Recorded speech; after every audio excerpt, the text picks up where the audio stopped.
Chérif la fleba o minte sigawte nyine ka akwa jemuka mali flemin dabara mali shifina ka ukamani abeweli na zaraka na jeunesse et développement ni ale chungutola ya betimi akwa jawani kan sibiri ka damne 17h la ka tabla 18h la ni minu maseka samedi soro obsi ka la lundi do on fait ni oye ka damne 11h la ka ta kunche midi la kelen bonyonko ambe au bela jelenfo aka kanuna ni akwa tiria la mali kono fu mali kokan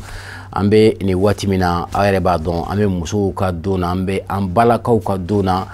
odi sababla amina ni jemuka yin ka kringania ambal mamsuro kama ambalaka do kama ka sabuke aka wuli ka joy ka nyishi haramadi are demeni ma ka nyishi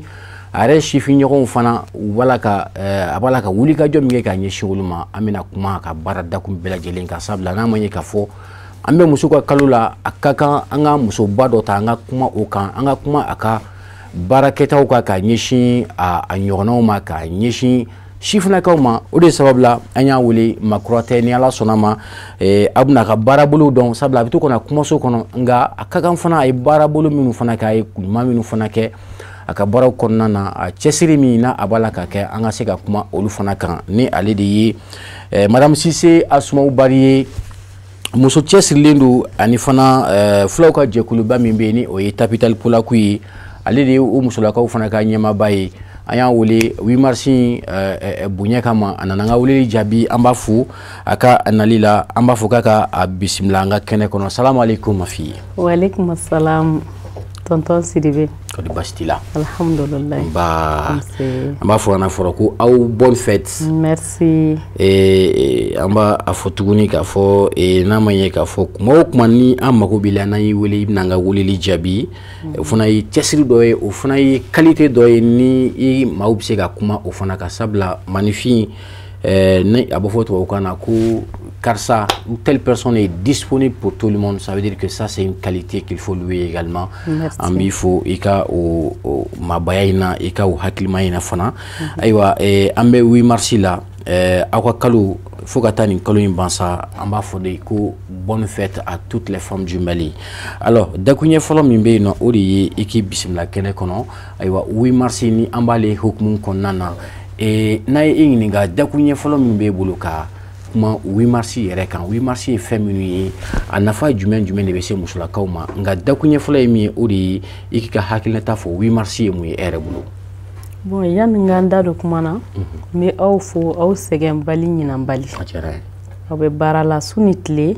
pour que ka information nyene mo nyini ka di aramadewma c'est ça. Bon, no barala mbanga shifu kefu mun kera sababu na be nyogon soroya ante segem foli ni muna parce que ni beba ke atay nyogonana c'est ça. Dimsen chamambe bo sokono nan sigilla effectivement kani che ka haidara kala ka shini kene adama ni silame dembe la jeli amina rabbi amina. Bon, no borala ambe telefile bago bela jeli fo dante foli muna bon shirifula ko ni o malen be ka deum be ka télé de dien be ka télé de do effectivement bebi yere sorala bon télé yambe ka télé a jarani no boram sura kanda do 8 mars ko kumana bon 8 mars anali malium chama ma famia 8 mars te dowere muso ka nyogon dalaje anga tanga revendication ke halibi mais am musula ka mbala ko ma famia ko sobe do yu ta ke fête yere de anga tlonge ke ka nyene je ke ka ta souf c'est ça o dronte o bala de mais ambi profiter o tlonge ni nyene jelawla ka nga doliance fo halibi parce que muso ka côté ba oui tiens. Donc, 8 mars, hukum do fanaï. D'accord, très bien. Je crois que Mami Noubek en flaïptaï à Machamamba, mais qu'à Foucault 8 mars, inga, ou Chamambo, le Kouka, uniforme drone d'où, ou le Makatal la Djerabo, Kenekan, ou le Maka, dont le monde n'a mais, ou le Ma, nous, bon, Gaoufana Konana, daga sunɔgɔ ka cɛw bila ka baara kɛ o dɔrɔn tɛ 8 mars nafa ye i ye dɔɔni fɔ mais yani an ka taa ɲɛ je crois que sabula kɛnɛ in kɔnɔ an bɛna maaw jansa ni ko dumaniw caman ye ani fana an bɛna ja fana yira maaw la ni émission ye minute hakɛ dɔ sɔrɔ min ma to an taara an donna dugu kɔnɔna na ka dasumusumuni kɛ musolaka dɔw k'u ɲininka 8 mars nafa ye min ye ayiwa jamana yɛrɛ ka wulikajɔ kan ka kɛ mun ye k'a ɲɛsin musolakaw fana ma olu yɛrɛ ka hakɛ ye mun ye k'a ɲɛsin jamana ɲɛmɔgɔw ma ni Ala sɔnna ma an bɛna o ja ninnu lajɛ nka sisan an bɛna an ka ja fɔlɔ lajɛ ni o ye dɔnkili dumanni dɔ ye an balimamuso Nɛnɛ Sumano ale ye musow fasa da ni ale tɔgɔ ko musoya an b'o lajɛ juste après je crois qu'an bɛ ɲɔgɔn sɔrɔ plateau ka sɔnni.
Nin kun ye an balakaw jansa ye kɛnɛ kan ni o ye Nɛnɛ Sumano ka nɔbila dumani ye ka a ɲɛsin diɲɛ muso bɛɛ lajɛlen ma f'a ka diya Mali muso bɛɛ lajɛlen ni o ye musoya ye ko musoya tɛ kolankolon ye a kun b'a la ka o de fɔ ka dɔnkili kɔnɔna na n b'a dɔn k'a fɔ aw minnu bɛ k'an filɛ aw ye nisɔndiya caman sɔrɔ ni dɔnkili in na fo ka na plateau yɛrɛ kan ne ni n ka maa welelen ni o ye ne yɛrɛ denmuso ye madame Sise Asumau Bari je crois que Nɛnɛ Sumano ye bonya min ta ka ɲɛsin muso bɛɛ lajɛlen ma ka sanga ni 8 mars ɲaɲali baaraw ye je crois que c'est une reconnaissance et également c'est un hommage et qui doit être vraiment aussi apprécié et puis remercié alors et yɛrɛ bolo n'an ko an bɛ kuma musoya kan hali bi musow kan ka taabolo jumɛn de ta yɛrɛ bolo hali bi parce que là 8 mars fana kun ye ka se ka hakilijagabɔ kɛ musow bɛ se ka u da don u ka diɲɛlatigɛw la cogo min na ayiwa bilan fana o b'o fana kɛ i n'a fɔ gɛlɛya minnu sɔrɔla ɲinɛ walima salon est-ce que san wɛrɛ u kan ka mun ni mun de kɛ walasa o gɛlɛya ɲɔgɔnnaw kana sɔrɔ u ka foyerw kɔnɔ walima baaradakow na moi je crois que cette journée a plusieurs sens alors e bɛ se ka mun de fɔ ka fara o kan. Bon, alhamdulillah rabbil alamin. Sidibe. Musoya yɛrɛ jumɛn musoya ye gundo de. Musoya ye gundo de. Parce que n'i y'a ye histoire yɛrɛ b'a jira ko cɛ fɔlɔ de dara diɲɛ kɔnɔ. Bon muso bɔra cɛ galaka de kɔnɔ. Ala y'a dɔn ko keleya bɛnnen da kelen de ma. A ye muso créer k'a di cɛ ma k'u ka ɲɔgɔn dafa de. bon sisan ne bina mun fɔ balimamusow ɲɛna u k'a bila u kun cɛ bɛ se ka fɛn fɛn kɛ diɲɛ kɔnɔ n t'a fɔ a 100% de n ye silamɛ dan bɛ n ka kuma na c'est ça muso bɛ se k'a caman kɛ n t'a fɔ a 100% mais muso bɛ se ka caman kɛ n balimamusow u k'a lajɛ foyer an k'a daminɛ foyer yɛrɛ kɔnɔ fɔlɔ ni ne ye nin kɛ est-ce que a bɛ bɛn n cɛ ma est-ce que ni n taara nin yɔrɔ in na a bɛ bɛn n cɛ ma ɲinan ne a bon n ye décision ta ɲinan n bɛ n changer n kun bɛ nin kɛ n cɛ la mais n b'a dabila ɲinan k'a lajɛ an k'a ta o dɔrɔn na fɔlɔ i bɛ to ka fɛn dɔ kɛ hali ni baarakɛla ka taa ni cɛ ka kolijiw ye ani dumuniw ani ka dilanw labɛn an k'olu bɛɛ bɔ a la an yɛrɛ k'a kɛ an bolola an k'a kɛ an yɛrɛ ye an yɛrɛ ka ci an b'a ye cɛ ka kanu bɛ a n'a tin bɛ don an kan san wɛrɛ i yɛrɛ b'i yɛrɛ évaluer k'a lajɛ ne ye mun kɛ est-ce que changement donna n cɛ fanfɛla la i b'a sɔrɔ a changera mais bon bi marsi an ka n'a bɛɛ kɛ cɛw kunna an yɛrɛ kan ka auto évaluer k'a lajɛ n'an ye o jate minɛ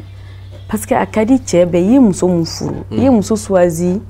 musow bɛɛ lajɛlen cɛla de e kelen de choisira ni e nana ni e ko baarakɛlaw ka ji sigi ka cɛ ka dumuni sigi i sigilen no téléphone b'i bolo i bɛ k'a pipi bon cɛ bɛ na dusu kasi la i bɛ taa sɔrɔ a bɔra baarayɔrɔ la a sɛgɛnnen dɔ ye ou bien journée ma diya la a nana sigilen a ni ce kɔkɛ ni ce ou bien tɔnɔ ni ce i bɛ continuer i ka téléphone na bon nin bɛɛ bɛ cɛ dusu kasi n'a bɔr'o la a bɛ taa fɛn wɛrɛ kɛ kɛnɛma mun b'a dusu sumaya bon o erreur ba b'an balimamusow la bon 8 mars yɛrɛ dabɔra an ka fara ɲɔgɔn kan an ka hakili di ɲɔgɔn ma an k'an ka hakɛw revendiquer yani an k'an ka hakɛ revendiquer o k'a sɔrɔ an yɛrɛ ye dɔ kɛ bon hakɛ tɛ dɔ wɛrɛ ye surtout an minnu ye bureau kɔnɔ baarakɛlaw ye marginalisation de tun bɛ ka kɛ parce que ala ye anw de bila ka den wolo i bɛ se ka kɔnɔ ta ni jigin kuma sera i bɛ taa sɔrɔ u b'a fɔ k'i ka bɔ joona i ka bɔ i den kɔrɔ k'a sɔrɔ hali fiɲɛ ma fiyɛ fifa bon musow y'o kɛlɛw ni fɛnw kɛ pour que o ka se ka hakɛ ka se ka d'olu ma o côté la parce que cɛ kɔni tɛ den wolo ka den garder so kɔnɔ c'est clair muso de b'o kɛ muso de bɛ sin di muso de bɛ fɛn bɛɛ kɛ bon u ka kɛlɛ kɔnɔna na u y'a sɔrɔ fo k'a kɛ kalo 3 ani tile 15 i bɛ se ka to i den kɔrɔ wa i ka sara tɛ tigɛ fana i ka sara bɛ d'i ma kɛlɛ muso ka revendication de y'a to o y'o sɔrɔ c'est ça bon n'i ye kɔnɔ fana ta n'i ye hakɛ dɔ fana sɔrɔ ni banamisɛnninw ni fɛnw y'i tɔɔrɔ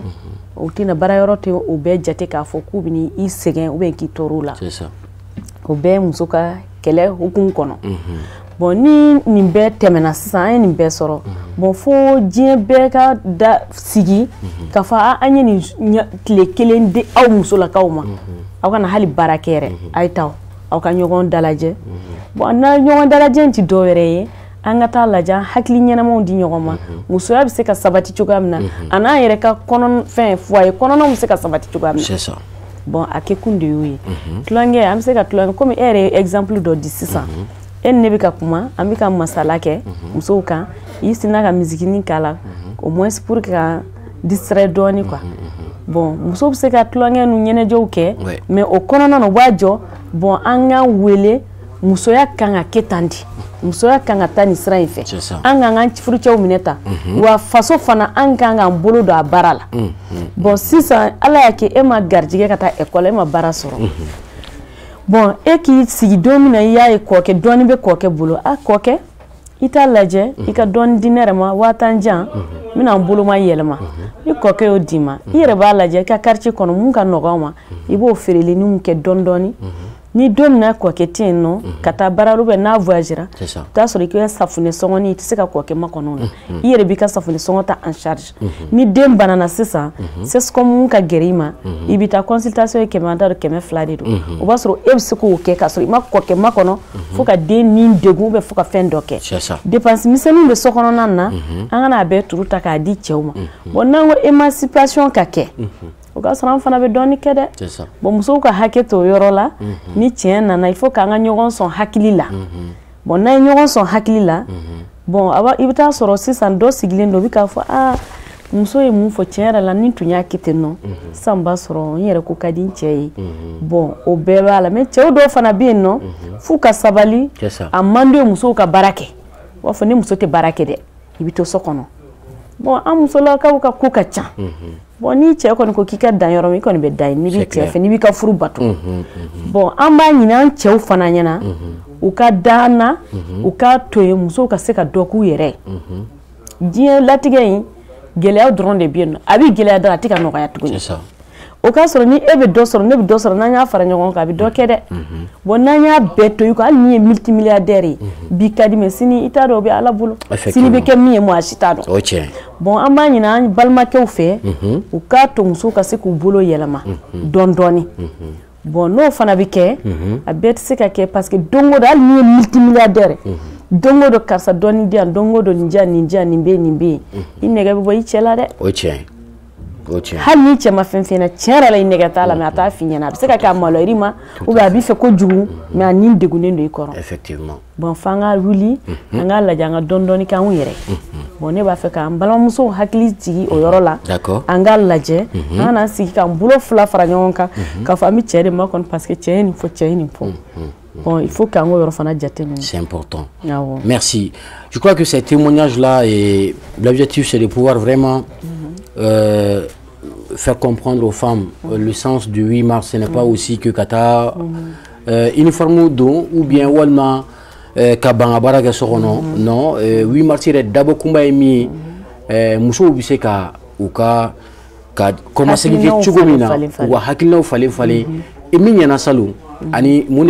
le kan ka kɛ ainsi de suite musoya kɔrɔ ka ca musoya ka ko musow ka baara tɛ ban du kɔnɔ ta b'a i n'a fɔ aw yɛrɛ bure kɔnɔ maaw ye cogo min na ayiwa waati dɔ la i bɛ taa sɔrɔ dɔw ka denbaya tɛ kelen dɔw cɛw fana tɛ kelen dɔw musominɛ cogo tɛ kelen dɔw cɛw bɛ sɔn u ka kɛ bure kɔnɔ baarakɛla dɔw tɛ sɔn ainsi de suite mais o bɛɛ ye hakili ko de ye ni aw ye ɲɔgɔn faamu je crois que caman b'o kɔnɔ alors an bɛ na an ka nɔbila filanan lajɛ ni o ye ayiwa muso min ni ale ye Mali sinon diɲɛ muso bɛɛ tɔgɔ da nka a dɔnkili diyara kosɛbɛ ni ale Umu Jubate ye Guinéenne don nka yan an balimamuso dɔ y'a ka dɔnkili ta ka interpréter c'est très très très très cool et c'est très également bien fait an b'o o lajɛ juste après on se retrouve inchallah.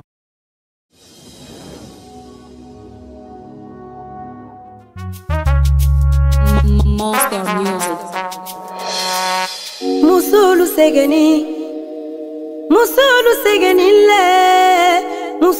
segeni le faranfina musulu torola ninko musulu toroli liba musulu toroli musulu nyaninine angola musulu nyanina musulu segena Ethiopie musulu segena musulu toroline uranda musulu nyanina musulu segenile maliba musulu segenile haludeni nuna korosika wuluka gelende se yasule konima musulu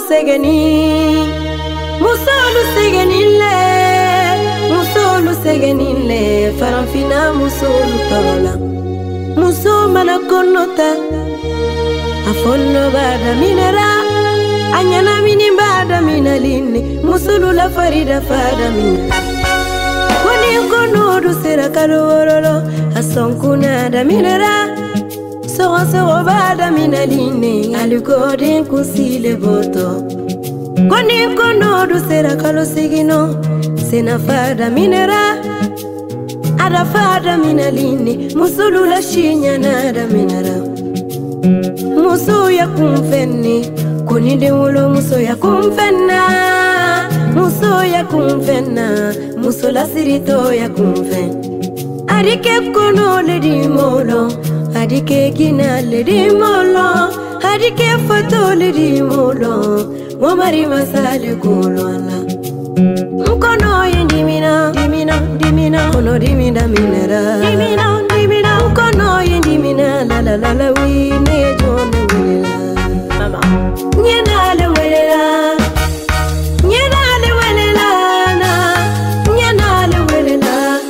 ne wolo babere mawina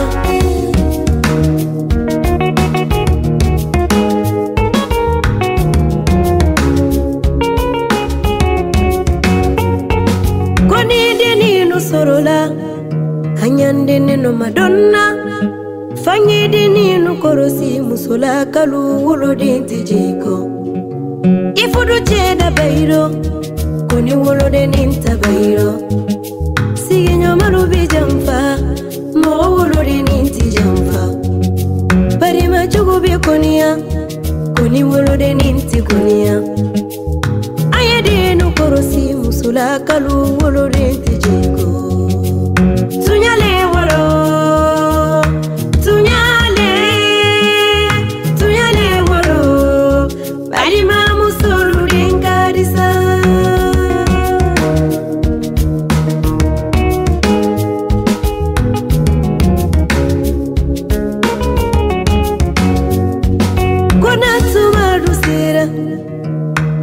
Tuwaru banasella aye wadi nini esikri kalanke koro wolo de ninde nyunte nisanji badu nara anyande ninu makorosi aye de ninu korosi kana tolonke fono kono jile koniro koni tele rumbura selifana tele de banabola aye de ninu korosi kana tolonke la wula tele le korosa Musolu ebo, dununya musolu. Ay wili anebara, musolu ebo. Kuni muso ya dante dimini kele fanadi. Musolu ebo,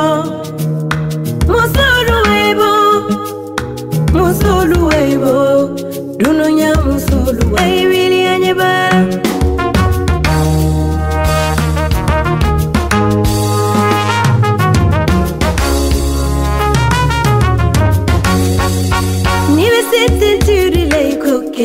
Nibi se couture lay coque, nibi ta kofiri ke coque, nibi ta viro de lay kata. Tout ce que femme veut, Dieu le veut. Tout ce que femme veut, Allah le veut. La la la la la,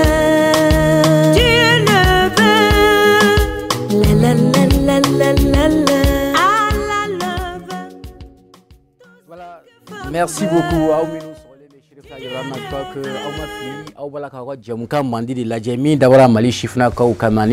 Jeunesse et développement. À l'instant, on était en train de regarder un clip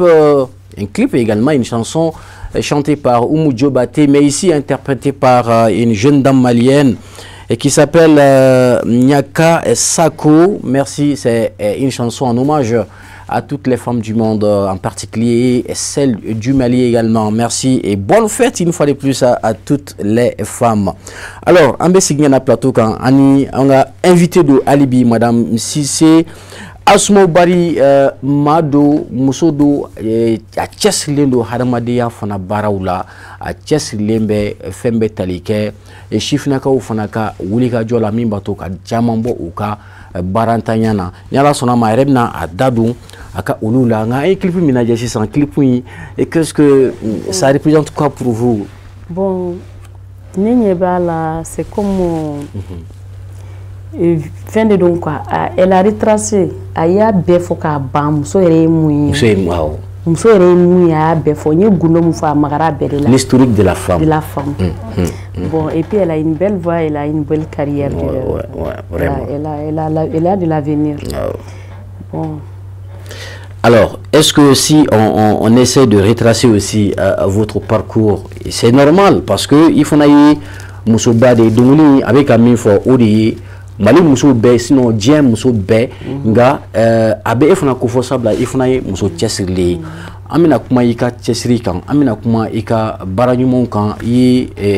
nyuma minke ibala ka baramnge ka nyishi balmo isinju ani ibaranyo fukata si shifna kaw bibina ibala ka barado ke ka nyishi shifna kaw ma mimba to ka chamambo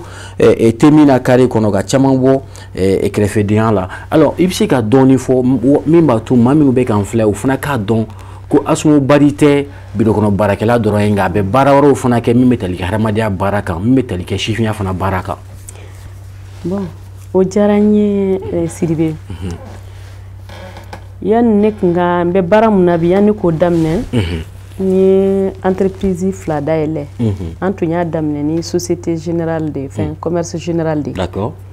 bon yanno anga développer konona na ne canal plus de daile canal follow de daile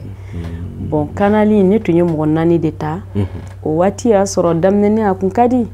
an musigal 5 millions faire par jour 5 millions wallahi an tunya ke canal la pour te dire que canal tu peux marcher jogamina bon en tout mot ke ne nana yi relation nana kenna bon ne société ke commerce général entre temps ni marché ou soro ministère do la anan balma do yan deme bon o konona nane mo flawere recruter ka fara mo nani munu tumé canal ka c'est ça ayan to la foka agence de voyage fana daile ka faruka bon 600 anana activité ou diversifier ka multiplier ka blabla fait on a ka mo blabla ka chaya c'est ça donc bébé doni ke bébé doke bon na fora ki yere sigile ne be bara la yoro dola ibi ki ka sarata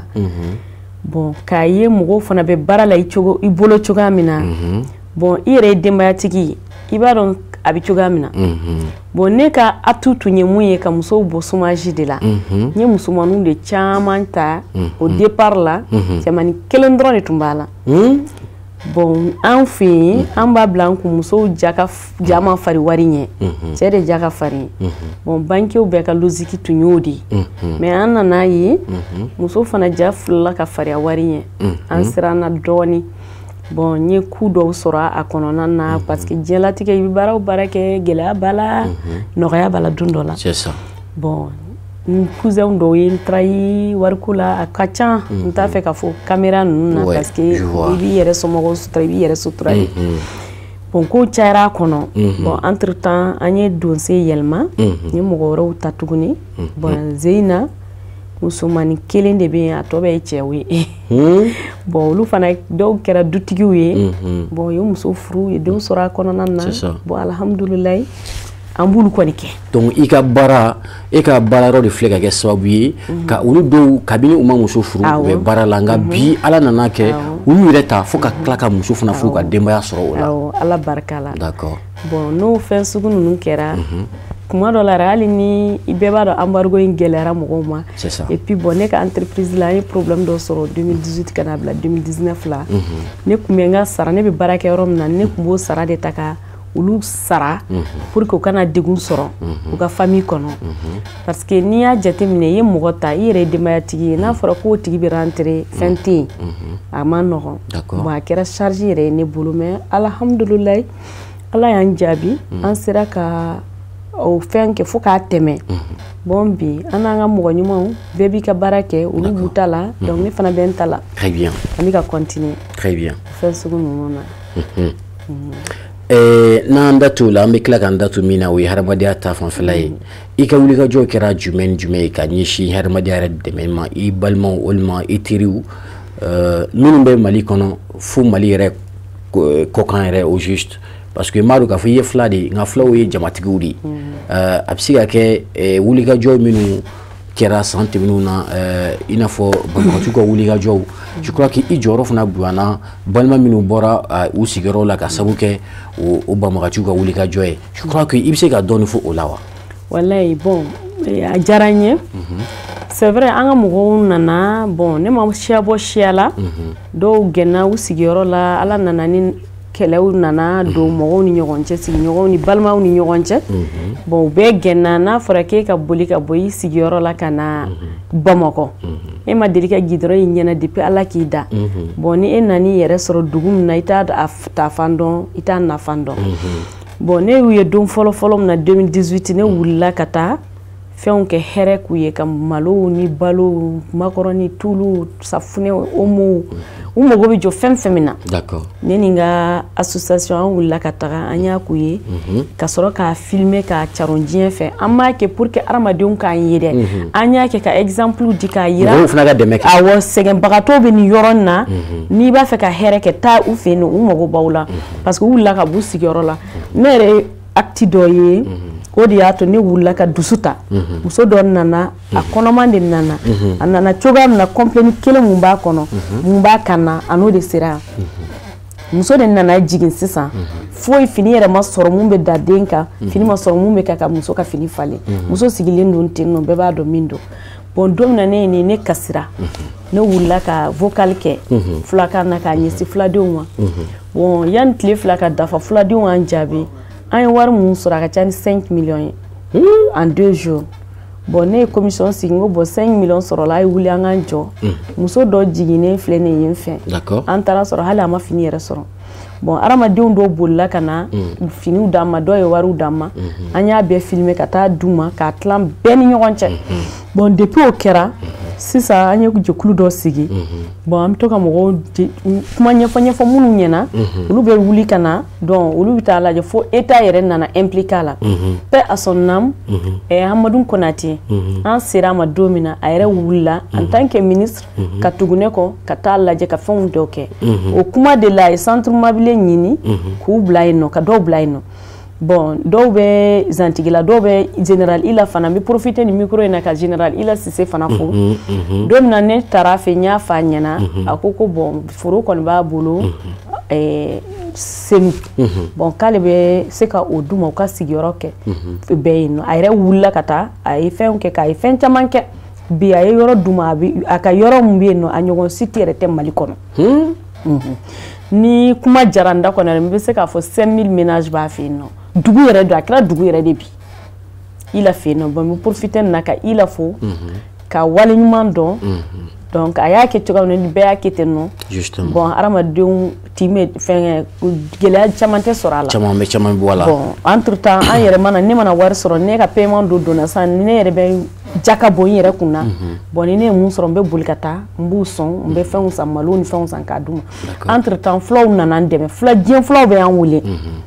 fulaw an bɛ fulaw bɛɛ lajɛlen fɔ k'u wale ɲuman dɔn bon denbaya ta sa ninnu bɛɛ ni déplacés bɛ yen nɔ bɛɛ bɛ wuli k'u bolo don ka poste kɔnɔ an bɛ balo san tapitapulaku bɛ taa an yɛrɛ bɛ taa donc an bɛ fara ɲɔgɔn kan ni période dɔ fana sera misiw ni fɛnw an b'a san sunkalo ninnu k'a d'u ma bon an ye nin caman kɛ n'i y'a évaluer wari bɛ sɔn ka taa fo 200 et quelques millions ninnu na mun kɛra k'u dɛmɛ sans arrière-pensée. D'accord, je crois que ni Ala sɔnna ma an bɛna an da to a tɔ la nka il est vraiment important aujourd'hui sur ce plateau parce que i bɛ to ka na an ka plateau kan ka caya nka bi an b'a fɛ k'a dɔn sabula an bɛ aw ka don dɔ la ni o ye muso ka kalo ye an b'a fɛ k'a dɔn Asuma Bari jɔn de don a bɛ mun de kɛ a bɛ mun baara de kɛ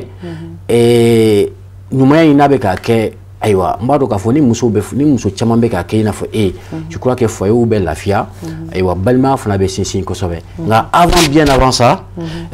an ye dasumusumu kɛ dugu kɔnɔna na an ye micro-trottoir dɔ réaliser dans le cadre du 8 mars an bɛ o ja fɔlɔ lajɛ juste après ni Ala sɔnna ma an bɛ ɲɔgɔn sɔrɔ plateau kan inchallah. 8 mars kɔni ye don kɛrɛnkɛrɛnnen ye min ɲɛsinnen bɛ musolakaw bɛɛ lajɛlen ma awɔ i b'a fɔ musow k'u ka droit défend musow k'u ka droit défend 8 mars baselen bɛ o kan donc an b'a ɲini jamana ɲɛmɔgɔw fɛ k'a ɲini cɛlakaw fana fɛ u bɛɛ lajɛlen k'an dɛmɛ awɔ 8 mars kɔnɔ a fêteli ka d'an ye kosɛbɛ n'a sera an bɛ nisɔndiya an bɛ content an bɛ fini ɲini k'a don awɔ ɲɛnajɛw baden bɛ kɛ anw yɛrɛ joyalen don n bɛ min sɔrɔ ka fɔ an ka faamaw ɲɛna hali bi u ka musow dɛmɛ u k'u hakili to musow la n'i y'a mɛn jamana muso de don n'i y'a mɛn du muso de don n'i y'a mɛn quartier muso de don i y'a mɛn muso jɔyɔrɔ ka bon kosɛbɛ jamana ka ɲɛtaga la donc ne bɛ min sɔrɔ ka fɔ faamaw ye k'u hakili to musolakaw la kosɛbɛ ko musolakaw dɛmɛ an bɛ kuma cɛlakaw fɛ an b'a f'u ɲɛna parce que caman b'a fɔ muso bɛ denmisɛnninw la kɔlɔsi u tɛ to so an b'a fɔ ko sɔrɔ fila de ye sɔrɔ ye ni muso bɛ sɔrɔ kɛ cɛ ka sɔrɔ kɛ o fila de bɛ taa donc musow bɛ baara kɛ mais a t'u bali u k'u ka foyer gérer i bɛ sɔrɔ i bɛ na baarayɔrɔ la mais n'i taara so i bɛ denmisɛnninw ka ko ɲɛ bɛɛ ɲɛdɔn i bɛ sɔrɔ n'i bɛ baarayɔrɔ yɛrɛ la i bɛ wele ka fɔ denmisɛnninw y'a kɛ tan depuis i bɛ baarayɔrɔ la i bɛ se ka fɛn caman ɲɛnabɔ ka sɔrɔ i ma se so muso caman bɛ fɛnɛ minnu bɛ baara kɛ u ka sira t'u ka denbaya la u ka sira t'u denw na an b'a f'u ɲɛna u ka den ka éducation fɛnɛ c'est très important baara ye tiɲɛ mais den ka éducation fɛnɛ ka bon kosɛbɛ parce que n'i ko lamara i ko an muso. Très bien. Voilà, donc je crois que Aminou Beka Enflali Biani, Madame Sisi Asuma Bari de ɲɔgɔn fɛ muso cɛsirilen don nka an bɔra ka jaa minnu lajɛ a bɛ 8 mars de kofɔ a bɛ nin kalo yɛrɛ de kofɔ ko musolakaw wuli kuma caman fɔ ko muso kan ka u janto denbaya la kosɛbɛ surtout denmisɛnninw alors u ye kuma caman fɔ 8 mars nafa kan ani muso yɛrɛ jɔyɔrɔ kan kɛ min ni min ye dakuɲɛ kilenna yani an k'i ɲininka yani an ka taa jamukan dɔ in na n y'i ɲininka min na i bɛ min ni min kɛ i k'o fɔ ayiwa i ka inspiration jumɛn ye nin ja in na bon u fila bɛ kuma min fɔ tiɲɛ de don parce que muso dɔw bɛ yen nɔ ne bɔra baarayɔrɔ la ne sɛgɛnnen don ne mago t'a tɔ la I mago t'i denw na I mago t'i i cɛ la bon o fana ne kuma fɔlɔ min fɔ o de don sa raison à ça bon n'an nana ka bɔ baarayɔrɔ la c'est pas parce que I bɛ bureau kɔnɔ baara la e mago t'a tɔ la au contraire parce que e ye sansi sɔrɔ I taara kalan kɛ I ye baara sɔrɔ kalan kɔnɔna in de la bon dɔ de ye surveiller ni e y'o hakili sɔrɔ k'o kɛ c'est ça bon il faut que e fana k'i taw surveiller bon n'i y'a ye ko muso abandonné denmisɛnninw ma mara a bɛ taa ni n'a ɲɔgɔnna de don parce que an bɛ bɔ depuis sɔgɔma ka denw to baarakɛlaw bolo n'an nana fana an t'an impliqué denw ka vie la den bɛ kuma dɔw fɔ mais ni e bɛ yen den t'a fɔ bon n'a fɔra ko den y'o fɔ I t'i da la I b'a fɔ ko non ne den tɛ sɔn k'o fɔ e de ye mun de kɛ pour que den kana o fɔ e ma foyi kɛ o c'est ça bon maintenant ni e nana ka bɔ baarayɔrɔ la I bɛ fɛn fɔlɔ mun kɛ I bɛ don denw ka chambre kɔnɔ u ka chambre fouiller k'u lajɛ k'u ka cahiers ta k'a lajɛ u ye kalan jumɛn de kɛ bi u ye note jumɛn de sɔrɔ bi den bɛ éduquer ba yɛrɛ de bolo fɔlɔ yan'a ka se mɔgɔ wɛrɛ ma tout à fait bon nous on a abandonné parce que baarayɔrɔ tɛ mɔgɔ bali k'i ka famille o fɛngɛ kɛ o ti bali o mais il faut que an ka saliya de dabila saliya dɔrɔn de don an parents ma ni saliya kɛ o an yɛrɛ de ni saliya ta k'a don an yɛrɛ la k'a fɔ ko anw kɛra faama ye hali n'i kɛra ministre ye I ye ministre de ye kɛnɛmala la o sinon I ka sokɔnɔna na I tɛ ministre ye o I ye maaba ye kɛnɛmala de la sinon I ka sokɔnɔna na I tɛ maaba ye o I mana kɛ cogo o cogo n'i nana I denw ni I cɛ kɔrɔ I b'i rabaisser de I kan ka bila I kunna k'i ye muso de ye cɛ ye muso de a kɛra cogo o cogo I ye muso de I tɛ dɔwɛrɛ muso kɔ I n'a fɔ wajulika dɔ bɛ to k'a fɔ ko muso kɛra musoba ye cogo o cogo ayiwa cɛ de ye fɛn bɛɛ ye a kan ka bila a kunna cɛ de b'a mara bon o ye idée de b'an fana kunna parce que n'i y'a fɔ tan vision tɛ kelen ye o ye tiɲɛ dɔw bɛ yen nɔ éducation na u b'a fɔ ko cɛ ni muso bɛɛ ye kelen o de la ni cɛ ye kelen fɔ olu bɛ tan fɔ an dun ye silamɛya sira in ta kosɛbɛ bon an yɛrɛ b'a dɔn I mana kɛ cogo o cogo I bɛ cɛ de kɔfɛ I mana kɛ cogo o cogo I da fɛn kumakan yɛrɛ man kan tɛ ka yɛlɛ I cɛ ta kan cɛ mana kɛ cogo o cogo parce que o ye silamɛya ta sira de bon donc ni ne ye nin fɔ ni bɛɛ tɛ ɲɔgɔn ye o yɔrɔ la parce que éducation tɛ kelen ye hali chrétien u fɛngɛ ko cɛ ka bonya olu yɛrɛ bible la b'a la parce que denw de kan ka tɔnɔ sɔrɔ bon den de b'a tɔnɔ sɔrɔ e m'a ye a bɛ fɔ ko muso ɲɛlen den bɛ baraka gansan tɛ o I ye ko dɔ de kun I ɲɛ bɛ ministre fɛn fɛn na bi I ɲɛ bɛ fɛn faama o faama bangew faw de muɲuna I bɛ taa sɔrɔ baw muɲuna ko dɔw de la denw dɔw tɛmɛna olu la u ni ɲɛji sira u ka kunkolo dunan fo k'a ɲigi u y'o kun bon n'i y'o kun Ala ye Ala fana bɛ fɛn dɔ k'i ye I yɛrɛ tɛ ɲinɛ min kɔ dɔw yɛrɛ ta a bɛɛ bɛ kɛ u ka hɛrɛw bɛ k'u yɛrɛ ɲɛna ministre dɔw bɛ yen hali ni an m'a tɔgɔ fɔ o bɛ bɔ o tun bɛ bɔ burusi kɔnɔna dɔrɔn tɛ a bɛ amour de la Sɛnɛkɛbuguda mais a ye kalan kɛ a nana a kɛra ministre ye Bamakɔ Mali in kɔnɔ ka tɛmɛ a kɛra ministre ye fo siɲɛ caman donc je crois que o tɛ k'a fɔ ko a ye cɛya kɛ walima a ko ka di Ala ye ka tɛmɛ bɛɛ kan non ba in de muɲuna cɛ kɔrɔ je crois que c'est très important an balakaw k'o bila e bɔra o ta dɔrɔn de kalama sinon ministre baden b'o cogo condition de la wa bɛɛ de bɔra caman n bɛ se k'a fɔ 80% bɛɛ bɔra AMO kɔnɔ de ka na ne mun bɛ ka kuma I fɛ ne bɔra AMO de kɔnɔ ka na yan nɔ I y'a faamuya an bɔra burusi kɔnɔ na an y'a misi gɛn kɛ an y'a ka fɛn bɛɛ kɛ ka sɔrɔ ka n'an sigi c'est pour cela que nous on a deux cultures an ye burusi kɔnɔ na an ta sɔrɔ o éducation banna ka tila ka na yan nɔ fɔlɔ I cɛ ba kun I fɛ yan'a ka tila hali kuma na o b'a sɔrɔ I tilala a ko kɛli yɛrɛ la c'est pas bon tellement que an b'an cɛw bonya an ka musokɔrɔbaw bɛ cɛ bonya ten cogoya de la mais bi ni cɛ nana n cɛ k'i sigi téléphone yɛrɛ y'an mago sa I bɛ taa sɔrɔ I cɛ yɛrɛ dalen don k'i makɔnɔ I bɛ WhatsApp kɔnɔ ou bien I bɛ TikTok kɔnɔ fo dugu bɛ jɛ fo ka dugu jɛ I sigilen b'i téléphone kɔrɔ fo Ala ka yafa musolakaw ma dɛ alors rapidement je crois que hali bi an b'a kɔnɔna na an b'a fɛ ka an denmuso ɲininka en 2 minutes I bɛ se ka I ka baaradakun I bɛ se k'o résumé wa I bɛ mun de kɛ dans la vie aujourd'hui aujourd'hui qui te permet vraiment de subvenir aux besoins de la famille, des enfants et aux parents également. Bon wallahi mbe ala fo ka barkada ne be barake banki de la nyina san muga mbe barake banki de la depuis ne fitinima depuis ni client nana nango ngambe position takada wa fa ay e ka boyen falo may e ka gere ni demseni u ba enquêter non fo ka ta fo bi alhamdulillah mbe banki la mbe poste dola bon poste inte poste fitini fana ala barkala makuma ala nyenama menga chefu fo menga famon fo o yoro la bon mo be se ka barake fo ka nye bon ni ala ma latige ibe mi no fet se ko soro bon tiens la bara inafa ko chaman ba kono detail bet se ka fo camera la awo bon angoni ya to soro anan sumo go jerala al ni misik ara jarati de do anan sumo go ya tla bon comme télé de doni galon tige benye bila je rappelle que c'est important et puis il faut mo fona gardon il fona ibora roja ya photo gomina et puis il fona ibora minu fona na fona kera jamana maraba ba wi katimi je crois que c'est important et il faut avocat donc mo ko fona do sabla ambe kalomina nay musomi soro il faut que anga sika occasion na mauka don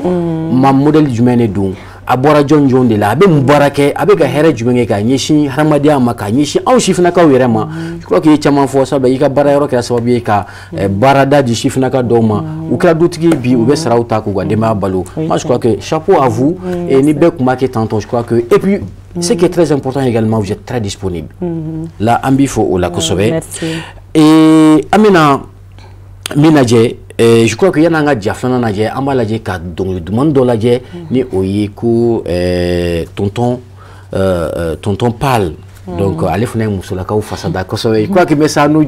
on va visionner ensemble et en même temps on va se régaler ensemble alors on va régaler à l'instant un titre chanté par tonton Pal ni allez anga jeli musungaraba do che bigi ni bagaga merci beaucoup balaka ou sego ke jamana seko ndongo la bi félicitations à vous et puis bon vent également ni Allah subhanahu wa ta'ala ubna anga kenen yere soro non inchallah alors ni dem so ambora ka clip mina je 600 je crois que nous bey de kasika boni masinke aw musula kawi aw sarates machibulu sabla wala ka bara minke ani du kono na abana dum avant sutura avant de me fana je crois que ni bey musouri enfant karamoka Sid Chérif Ousmane Madana Haidara ale rebituka kuma muso kan kosobe muso jore mi société konnana je crois que ameka au exemple ou chama suivi alors yana ngata anga rubrique flanana je crois que il est chama phobie mais ebsika mune fo muso la kawire bi ka foku bibi na mali muso muni bino ku ni au kalangini ni o maseka sabati wol mani au seka langini fona ke jamna nyamawi ko seka sabati wi nga parce que jamkan rubrique flanana kuma do bokono je crois que est-ce qu'anto la dia ambestra ibikla qui inspiré au camp avec la permission de Adama Sela Koulibaly on va regarder le deuxième micro trottoir. Oui merci Nebolo fêtité mais c'est pour quand a droit au revendiquer car font minimum banje en société qu'on a là. Ah, on a droit à ça, on n'a pas droit à ça. En quand on a bla en l'avant, 8 mars, journée au Kumkonala dans les activités au Konala, célébration fin février 8 mars Konala, 8 mars hier na kuye ore pour que des moments quand la société Konala, en a sega olu bla moro kaye pour que solution ka sega sorala. 8 mars kola en chifina ka no genou en joro kan ke mi ka muso deme degun fe bu kan ka yira mo la ka fo ce n'est pas normal ka fo ko muso be situation sugu do la en société konnala muso re fin be fui tege muso ko société konnala du coup donc nolu be degun sugu do la aka seka yira jamala donc je pense que chifina ka ga oreli okola 8 mars au Kumkonala. Abe mu iranena abini sondia bari iranena parce que aba ira ko muso jatelino jamana ngono ani muso ko hakewnu wa kewalo lu jatelino donc ani abe oni sondia amure waleya anyana jeba kono mais c'est surtout que muso ka don kube se ka fendo soro ka soro ma warbo ma yurgu ke ameka sensibilisation par rapport à ça ba fa nga jamana nyama ku wa klito la niveau la muso ka kota in u ka se ka sɔrɔ musow ka caya halisa u b'u seko la mais halisa musow ka caya bolofaradaw la ani ka musow ka hakɛw a bɛ ka ta o Mali an ka jamana kɔnɔ musow ka hakɛ jatelen don kosɛbɛ mais halisa dɔ ka fara a kan santé niveau la kalan niveau la a mana kɛ niveau ye musow ka jate halisa. Voilà.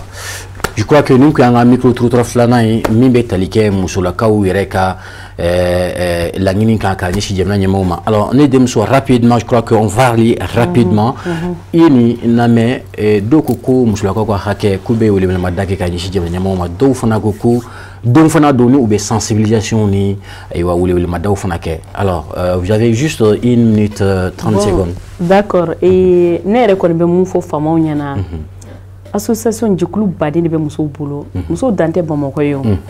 Mali profond bien non ni ay mangani kelemsenu ka cha ou kata activité de revenu do génératrice do kuyi ou ka tout financer ka barada créer muso ye ka barada créer na fo jardin baraw ina fo jardin baraw o demsonu kala ani ka galadoni fen chaman ke ni bala asim ka concert yi Badialo ou bi ka activité chaman ke mais aller muso yi aka essayer mina ni profiter ni caméra ina ka affaire nyena bon aka fo asim nyena muso ka jikulu be mi yorom na u ku financer ali ni association yi wa keme duma u be fen do san u be bolo bayelmani dog so kakaye hali nu jardin ke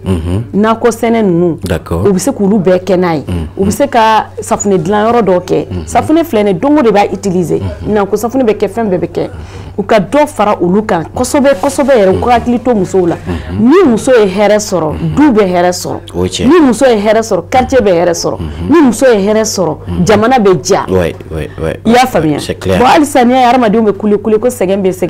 que muso de segana folo segembe muso de la ni doni be muso bolo ali ni botla ni manan sonodi ibi yere la nyina kuma dola kasra tiende me ba ke komi nyina la de I selen bureau la siri la ka ba fo ala nyina na ka war bla tabalika kaso otere atire de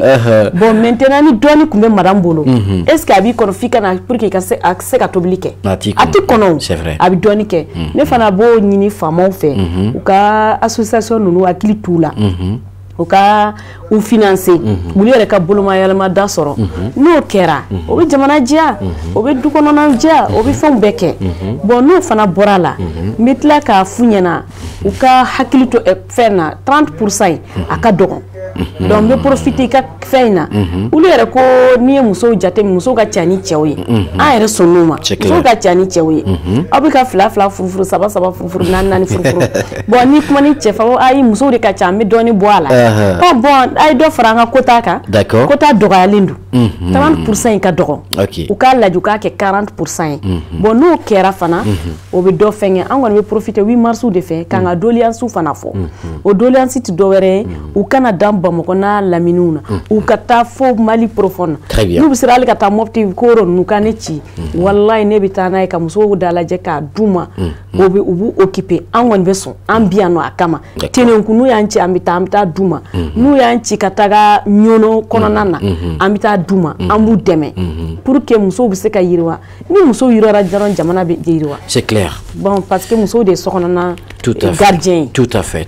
merci je crois qu'à Timinika alors amé muso ga donna amé nyana je doni la ni sonja fana do ambe umusangareka no bla demando la je ka ay buli masemi ga nyeshi je muso bela jelema angula je juste après amé nyon soroka Mukanda tuguni dumon doy ani ambala musoka malabon ali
ali managedi ko kula anga furu bonye bonye dulla dia furu de no magarita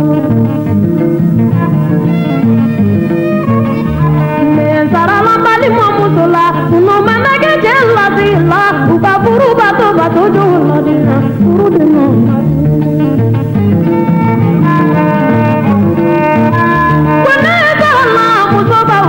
ali manake polisi Allah ita boko mine kunama jamana dayla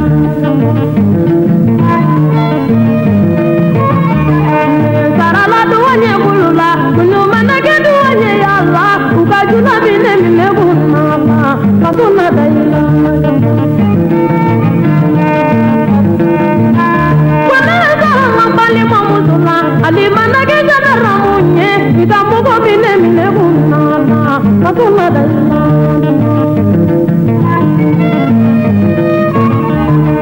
sarala buru gelaula inu manake buru gelabi kana buru dilla kumadu mama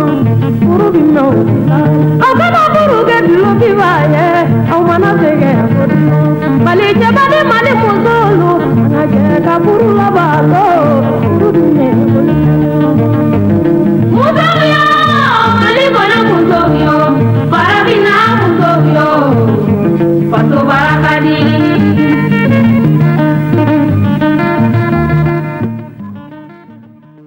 Mali Moussouyo, je crois que cette chanson elle est destinée aux femmes maliennes. Je crois que mais Oumou Sangare fou akani dunguli na sabla ni dunguli mbela me fo sambairiga. Moussulago fona tiga fona sara soro al nasro mousulakadu.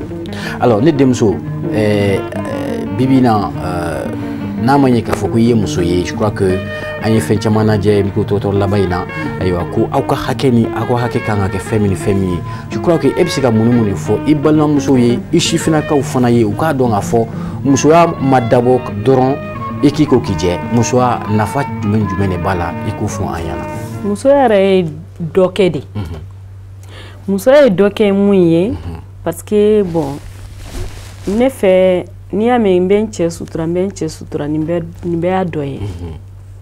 muso flene muso barakela yere ti senya ka so ni mana fima we mana ble do ta bolo fen do ba kono kana na idukono don nana ba ko ke iten tamne ka nene dem so nun tabe duma beta be duma muso ka soro bere ka jere ni o finyana ni o départ la muso ka hake akacha bonne ba fe ni yoro nete kuma muso fe mina kuma chela ka yere de fe d'accord u ka to muso ka bara fana ke ukato dondoni muso ka se ka dondoni ke ukato demsonu fana musumanu ka kala musumane 13 ans so bubo kala na halibi akobe sina c'est important avec ka continuer ukato demsonu ka kala ne flene muso de o man balika nga furuke o man balika nga de soro o man balika nga barake bon ukato muso ka kala parce que dien yele manadi si ça ne se ka bo mun kadinye mbafo hali niwe nyangata tike komini kumana tout à fait ne flaka nyangata tikili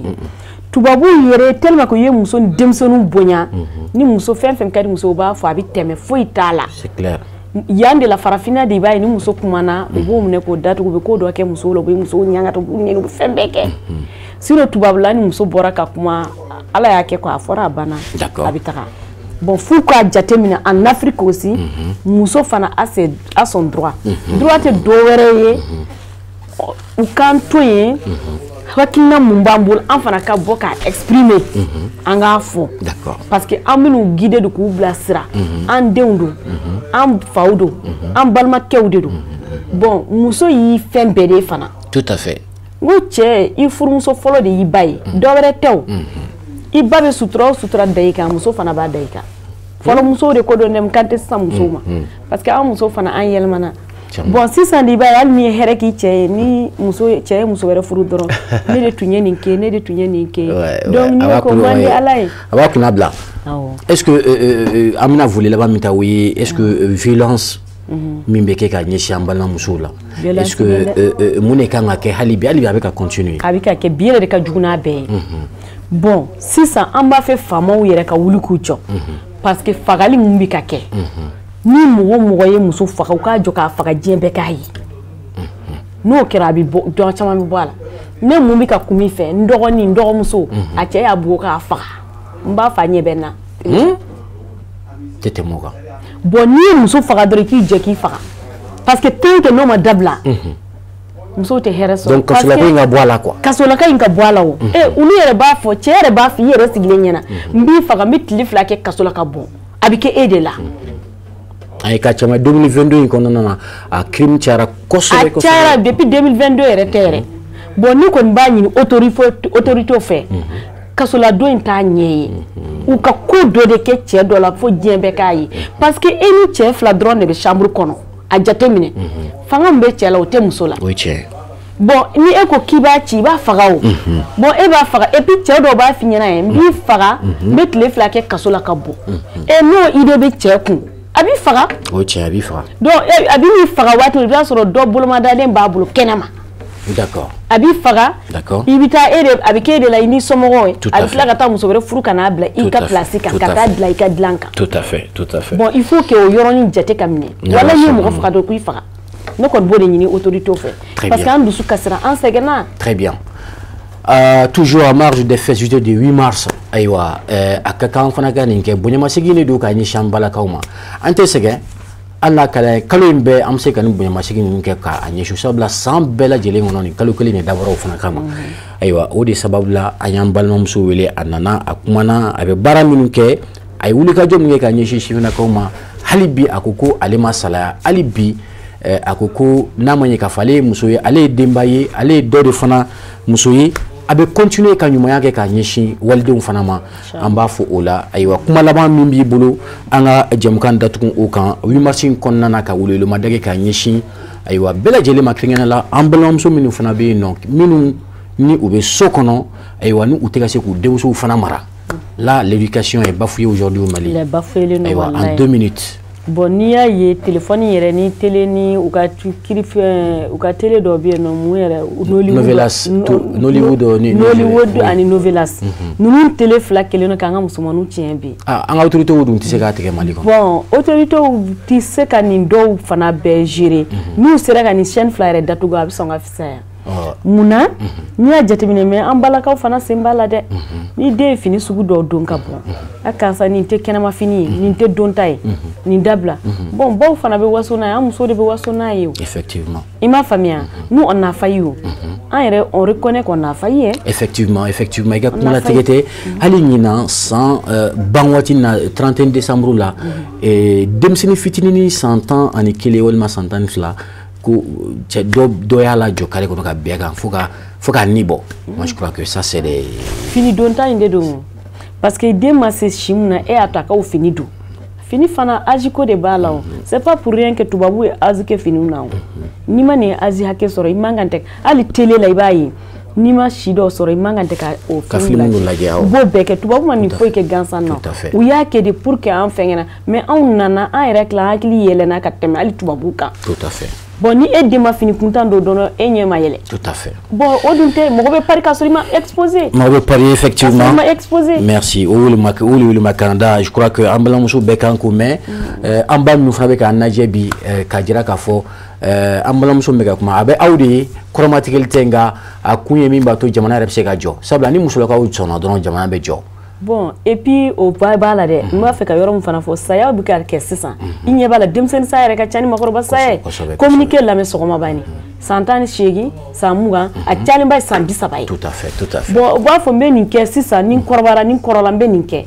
saya t'o fɛn ye o a bɛ se ka na i ma tuma bɛɛ i ka falen a waati la dɔrɔn awɔ bon i comporter ka ɲɛ n'a bɛ sɔrɔ a k'i sɔrɔ sira ɲuman kan an b'o de ɲini ala fɛ merci beaucoup je crois que a diyara ye kosɛbɛ jamukan ale kuruna kosɛbɛ sabula an bɛna dungolo duman dɔ de lamɛn ka se k'an bilasira cogo min na merci beaucoup a diyara n ye merci an nisɔndiyalen don kosɛbɛ an b'o bɛɛ lajɛlen fo 8 mars an b'o de hukumu kɔnɔna na ni aw minnu fana b'a fɛ k'an wele an ka nɛgɛjuru sira la 63 0012 95 63 0012 95 merci beaucoup an kuni madame Cissé Asuma Bari de bɛ ɲɔgɔn fɛ ni ale fulaw ka jɛkuluba